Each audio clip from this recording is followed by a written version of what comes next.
So if we combine some 90s R&B singing with some youthful talent, and being led by one of the most esteemed K-pop music producers in the industry, Visual and Art Director of the Year Award, Hee-jin Min. and what do you get? Well, one of the most successful female groups in 2022, NewJeans. Headed by ADOR, a sub-label of Hybe, the group is headed by Min Hee-jin, the CEO of ADOR and one of the most respected music producers in the industry. While many fans were quickly enamored by NewJeans' 90s old school vibes, the backing of Hybe, or Min Hee-jin herself, I was impressed by something else, namely the marketing of NewJeans. And I would say that ADOR's marketing is the biggest factor why NewJeans is successful today. Now, if there's one thing not to do in K-pop marketing, it's not having any promotions at all for a rookie group. Having promotions is the standard in K-pop. While every group's pre-debut or debut has numerous teasers and information about them, ADOR opted for something different. They did the complete opposite. They skipped the hype, the official member introductions, and teaser build-up. ADOR would just drop NewJeans' pre-debut MV, Attention, out of nowhere. And this was actually ADOR's way of hype, by not actually having any. This reminded many fans of the old school K-pop days when pre-debuts and debuts had no real fanfare or hype, and where an old school group such as SES would just release their MV, then perform live on TV shows soon after. This out of nowhere pre-debut MV also shocked many new school fans as well, since they're used to endless teasers and trailers before a new group debuts. Now a big question is, why no hype and build-up? After all, ADOR is Hybe's subsidiary, and they definitely have the money and resources to make fancy trailers and promotions. I think a big reason for Min Hee-jin choosing this route is that she wanted fans to focus on the music first, rather than the idols and marketing hype. Speaking of non-existent marketing hype, there's this allure and mystery by not having any. These fans would find out about NewJeans solely through word of mouth. Fans want to be in the know at all times. Journalists and news sites tried to find info about NewJeans and scrambled to write about this new group. So when everyone is talking about this mysterious upcoming group with little info out there, this only builds up the hype even further. Another big factor in skipping both promotions and marketing is that ADOR can concentrate on producing content instead. And they did produce a lot of material. The label would go with not just one lead single, but 3 for their upcoming debut extended play, including of course their first pre-debut MV, Attention, as aforementioned earlier, was just dropped out of nowhere on July 22nd. Which would definitely grab the attention of many K-pop fans. After Attention just kicked off the "Who are these girls?" and "What is NewJeans?" among K-pop fans. Following Attention's July 22nd release, ADOR would release 3 other videos in quick succession. Hype Boy on July 23rd, Hurt on July 25th, and Cookie on August 1st. These 4 MVs would represent the group's official debut on August 1st with their extended play called NewJeans. Hype Boy would continue NewJeans' many music video versions,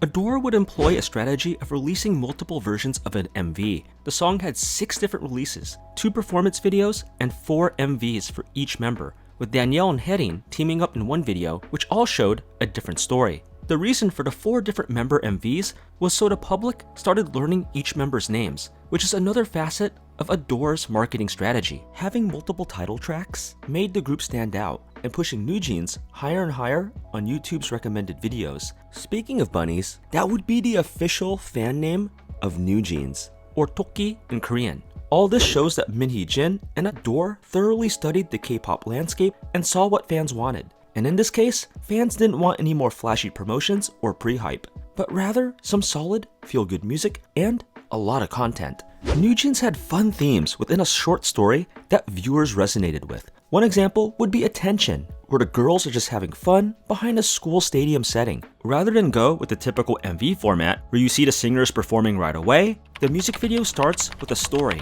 reminiscent of earlier 2000s K-pop music videos, as the 5 girls attend a rock concert and are just jamming out to the music. After a minute in the music video, the scene shows a guy that one of the NewJeans members likes. Then it switches the environment from this rock concert into NewJeans' song, Attention. Hybe also had those fun vibes all over it, depending on which version you watched. As aforementioned earlier, each video had different sub-themes, but the main theme of all versions was reliving the high school life. ADOR started to tackle deeper issues in their late 2022, early 2023 music videos, past the lighthearted themes during their 2022 debut. In particular, the songs OMG, or Oh My God, and Ditto broke down some deeper issues in their music videos. Take OMG's music video, where the group is shown in a mental institute. Each member thinks that they're either someone or something else, such as Hani thinking she's an iPhone, complete with a Steve Jobs cosplay, Minji thinking she's a doctor, but actually a patient, Hae-rin thinking she's a cat, and Danielle thinking that she's an idol, and trying to convince the other girls they're NewJeans. But the others are not believing that, leading many fans to believe that ADOR wanted to betray the idol side of things and showing the high-pressure relationship between fan and idol. Yet when looking at the lyrics, it's quite the opposite, where Oh My God is about someone that's excited about a relationship, where a special guy can cheer her up, make her laugh, and always be present for her, implying that the singer is a lucky girl and talking about her boyfriend, showing that Oh My God has different layers of meaning, depending if you're watching the MV or solely listening to the lyrics. Then we have Ditto's MV, shot on this old school 90s camera in the beginning. The MV captures nostalgia, taking viewers back to when they were in high school, riding bikes, hanging out with friends, and doing crazy stuff at school. And sadly, at the end of this music video, everything was stuck in the main character's imagination. The MV also has this double meaning of the relationship between fans and idol, the parasocial relationship many fans place upon their favorite celebrities. Like Oh My God, Ditto also talks about having a crush, yet in this song's case, it's more of a one-sided crush, as they're not sure if their crush likes them back. What makes these two videos quite interesting is that the MV's meanings can mean many things, depending on the viewer's interpretation. Adding yet another facet, why NewJeans exploded so fast. Since the fans, it leads to many talking points and coming up with theories on what NewJeans' music videos mean. Now, one of the first things that you'll notice about this group is the 90s old school R&B vibes. And fans immediately commented on this aspect, saying that it's a lot different from other K-pop groups, that it reminded fans of the old school nostalgia of the 90s, from the baggy jeans, the colorful beads in their hair, the jerseys, and the stadium setting, as well as the music being very chill and relaxing to listen to. The fun, easygoing music is perhaps one of the biggest factors in NewJeans' success. People want to listen to catchy music, no matter if it's idol pop, rock, hip-hop, or another genre. Music that makes people feel good and can transcend fans' main music tastes has a good shot of being popular. And NewJeans' old school, catchy R&B vibes transcends many fans' musical bias. Another factor has to be the old school R&B vibes, where mainstream K-pop pretty much targets teenagers and early 20-somethings, and NewJeans is no exception to this rule. Yet I think this group's demographics may go past the younger generation. Because of this group's R&B, 90s to early 2000s retro synth feels, I would say the group would appeal to 30 and even 40-year-olds, as they're the ones that actually grew up during that era, giving ADOR the very rare demographic of appealing to both the current trendy teens and 20-somethings as well as older audiences. These days, in 4th-gen K-pop, female groups usually fall between either cutesy, feel-good pop, or girl crush, confident women beats. So it's refreshing to fans that NewJeans is bringing R&B pop to the K-pop scene. With the initial reception of NewJeans' first extended play, it shows that K-pop labels can branch out past the bubblegum pop and girl crush concepts and experiment to other genres of music. Now, we can't talk about NewJeans without talking about its CEO, Min Hee-jin. She's one of the main reasons why the group catapulted to such great success in such a short time. And she definitely knows what she was doing with NewJeans, and she's been in the industry for over 2 decades. First getting her start working for Hybe's rival, SM Entertainment, back in 2002 as a graphic designer, Min Hee-jin has worked with some of the most popular 2nd and 3rd generation groups' visual branding, including FX, Girls' Generation, Red Velvet, EXO, and SHINee, to name a few, where she would create some unique art for all these groups. She would work her way up to a board director in 2017. After a long 17 years with SM, she would leave the label 2 years later to join Hybe in 2019 as a chief branding officer, with her admitting the main reasons why she left SM. 2 years later, on December 2021, on an episode of You Quiz on the Block that towards the end of her SM career, she completely burnt out, as she and her team were releasing up to 4 or 5 albums per month, handling the artistic, promotional, and video work that came with each album. Since her move to Hybe, Min Hee-jin became revitalized to create the next trending female group, and she would get her chance to do so. Hybe had plans to use her visual skills, her marketing, and her vision when she was appointed as CEO of ADOR, meaning All Doors, One Room, a subsidiary of Hybe. When she first joined Hybe, Min Hee-jin was given 3 objectives. The first, rebranding of the company. Second, debuting a new girl group. And third, to launch her own music label. Since one of Min Hee-jin's big asks when first deciding to join Hybe was heading her own label in ADOR, these 3 points were perfect for her. When a new girl group by ADOR was announced, it was quickly dubbed Min Hee-jin's Girl Group by the Korean media. The group's participants were selected from Plus Global Edition, an edition show hosted by Hybe and Source Music. From the start, Min Hee-jin proclaimed that her new group would become successful and become the next big thing in K-pop. And honestly, that's what she expected, as each decision that she and her team made was heavily scrutinized. While her confidence in her group was at an all-time high, it wasn't easy to set up this new group's pre-debut.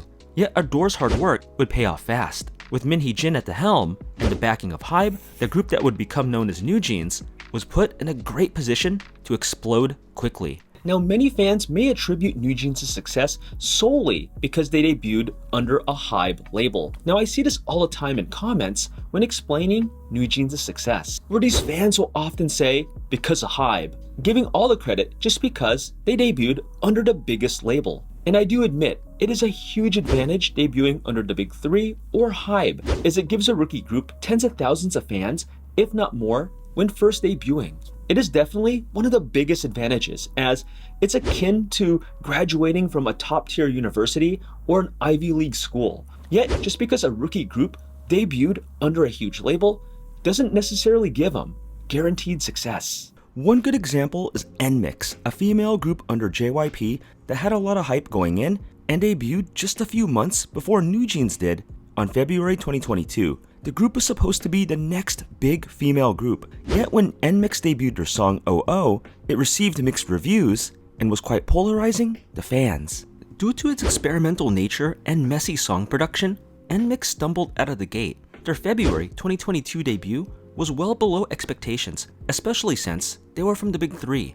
It wasn't until a year later, after their debut, that they got their first music show win on Show Champion on March 29th, 2023 for Love Me Like This. Fortunately, NMIX had a happy ending, as they recovered from their lackluster OO debut quite nicely.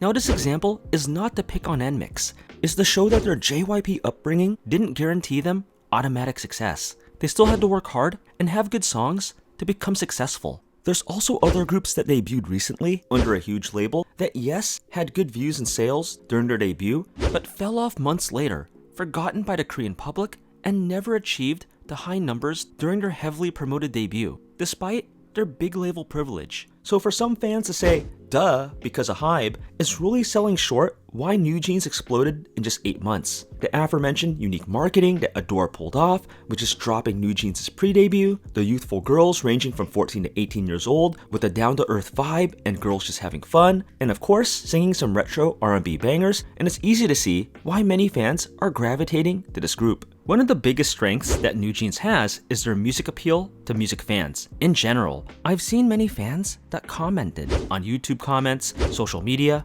forums, and just telling me directly where these fans can just play a NewJeans song to a newcomer, K-pop fan or not, and they'd probably like the song, since it's easy listening, with other fans saying that the group shakes up 4th-gen female music, since it was getting stale.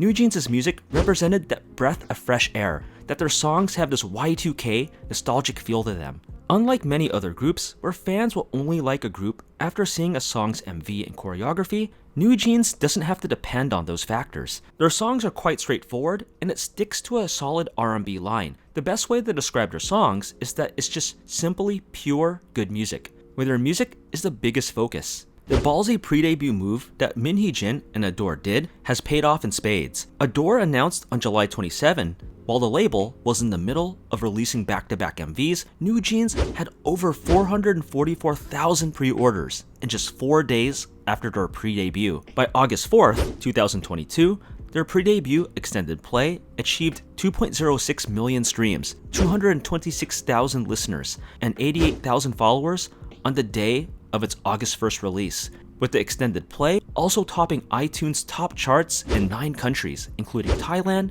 Russia, and Indonesia. Topping it off, the group also broke the record for highest weekly sales of any girl group debut, according to Hanteo History. In December of 2022, they would release Ditto, and in January of 2023, follow up with Oh My God. With the two already setting records and becoming K-pop mainstream, their music releases thus far have all hit it out of the park. Their accomplishments in less than a year have been staggering. NewJeans became the fastest group on Billboard's Hot 100 with multiple songs, the fastest group to hit 20 million monthly listeners on Spotify with only 6 songs, with Ditto being the most streamed K-pop song by a female group and the first artist since 1997 to surpass 1 million sales of their debut album. The girls are also breaking in to CFs, with the group already being courted by big brands such as Korean companies Shinhan Bank and SK Telecom, with Chanel and LG also wanting a piece, and even getting a shout out from the mayor of Seoul on the NewJeans challenge. 시장님 지금 어디 가세요?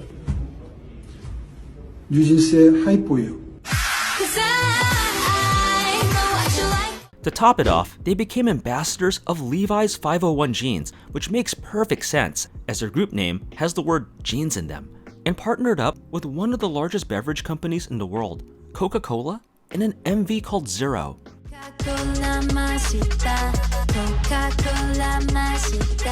NewJeans won Best New Artist and Top 10 Artist Awards at the 2022 Melon Music Awards, showing just how impactful they are just 7 months after their debut. Also, we'd like to thank all our international fans for always unconditionally supporting us. Also, all the fans here in Korea as well. And thank you to all our parents and family for always supporting us as well. According to Twitter stats, about 88.6% of females bought NewJeans' Blue Book, showing that females resonate with the sisterly, fun retro vibe that NewJeans brings. With that being said, I do think that this nearly 90% stat is a bit misleading, since moms do a lot of the purchases in the family and could be buying NewJeans CDs for their teenage sons or daughters.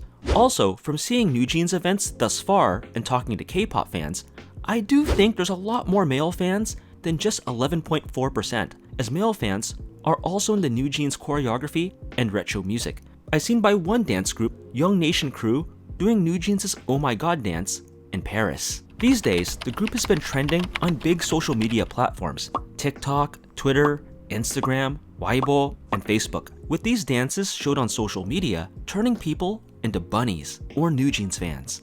The group has been dubbed Monster Rookies, a Korean term that means that a group exploded early in their careers. Their songs are played in restaurants, cafes, and supermarkets in Korea. You can't escape NewJeans' music even if you wanted to. The group is also propelled and supported not just by NewJeans fans, but the general public in Korea itself. And you can take this one step further and say that the group is being supported a lot more by the casual fans and general public listeners than the hardcore fandom, which in my opinion is one of the strongest indicators if a group is actually impactful or not, and are already one of the biggest K-pop groups coming out of 4th gen. Now we gotta talk about the big problem in the room, the problem that sparked NewJeans' controversy and ADOR's only major blemish, and that is the cookie controversy. This one was a pretty big blemish to NewJeans thus far, with Min Hee-jin would soon find herself on the defensive, as she was on the end on a lot of serious allegations on the cookie music video. The video, and especially the lyrics, were quite suggestive,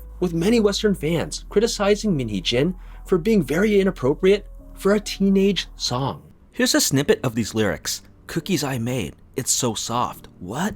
I kept thinking of you. Hey, if you want it, you can get it. Keep looking at my cookie. The scent is different. Taste it. One bite is not enough.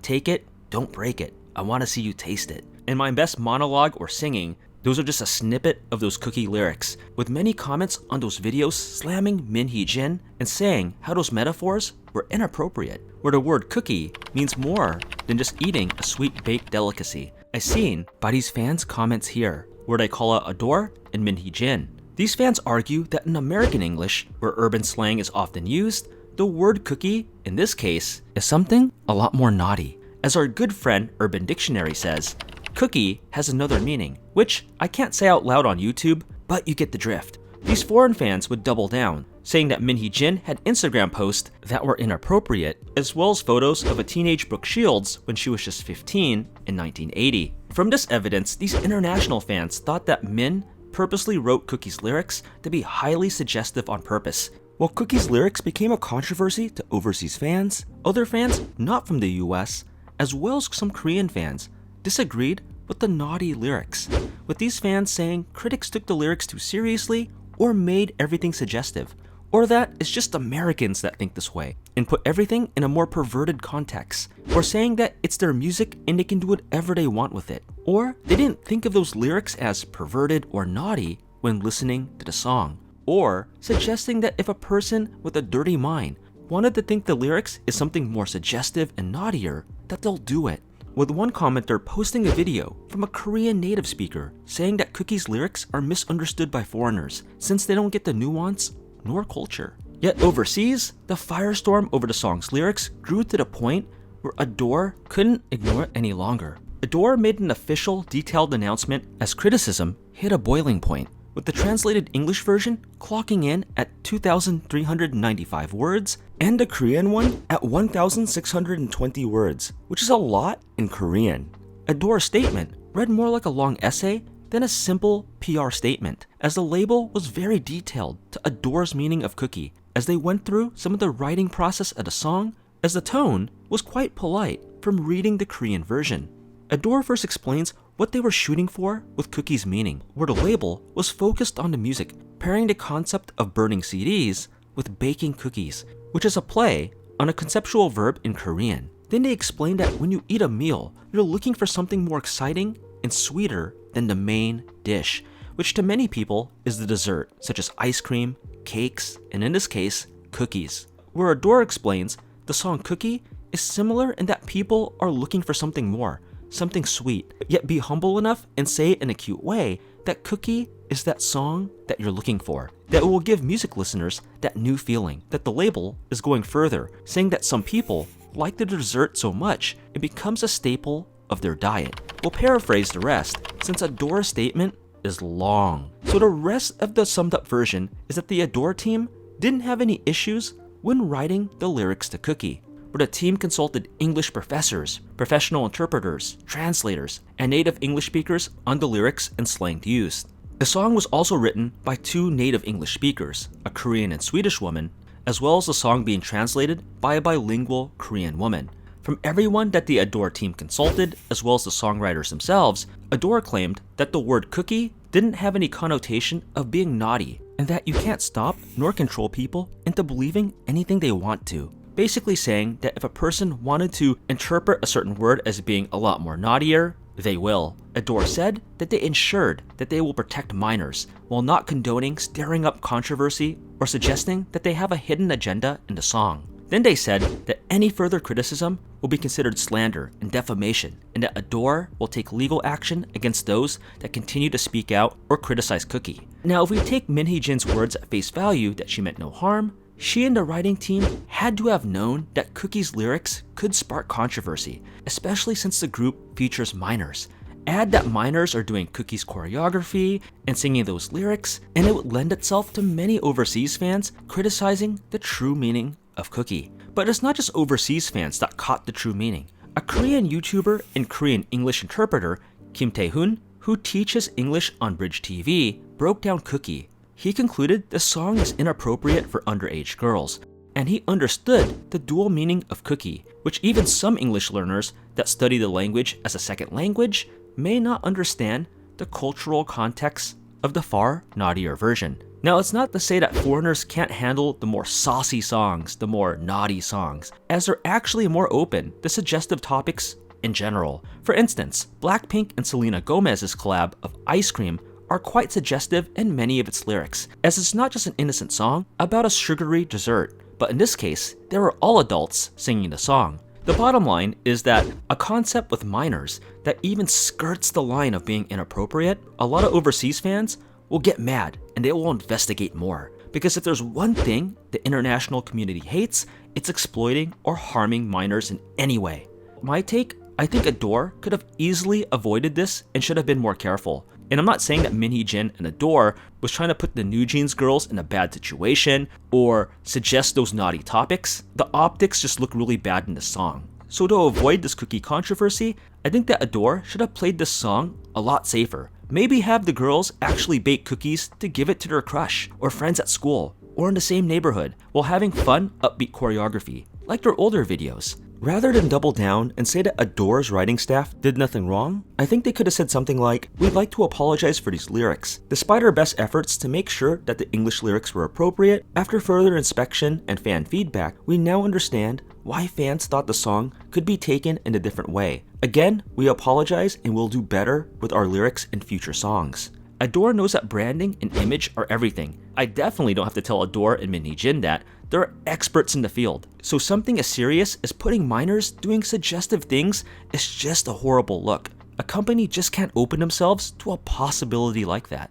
With that all being said about Cookie, I do want to acknowledge Min Hee-jin's good deeds, because I personally feel that only pointing out the Cookie controversy without her positives is not fair, that the scandal shouldn't overshadow what the ADOR CEO has accomplished in such a short time, as the public would learn about her good side when she appeared on the TVN show You Quiz on the Block. Perhaps her biggest win is getting the NewJeans girls paid in just 2 months after their debut. Since the girls' extended play sold extremely well, Min Hee-jin was able to pay a good salary to the girls right away, which is impressive since the K-pop industry is known to be exploitative in keeping idols in debt. Min Hee-jin said that everything going around is so cool, and it made her tear up, as paying the girls made her truly emotional, and that she sees herself as the girls' second mom. From her past music experience, she knew that NewJeans was gonna make it big from the start, finance-wise.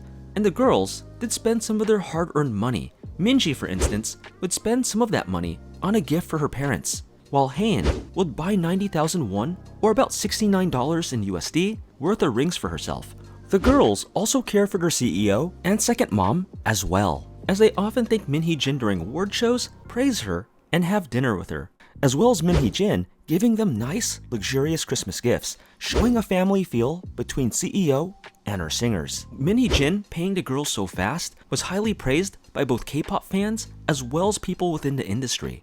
NewJeans' future looks very promising, as the group became even bigger than their breakout 2022 year, where they quickly ascended to the top of the female groups as an S-tier group. Today, the group is one of the faces of 4th gen K-pop that's instantly recognizable by both K-pop fans and the general public, quickly ascending to the top of the female groups and taking the K-pop world by storm. We may be entering the era of NewJeans, and it's a great ride thus far.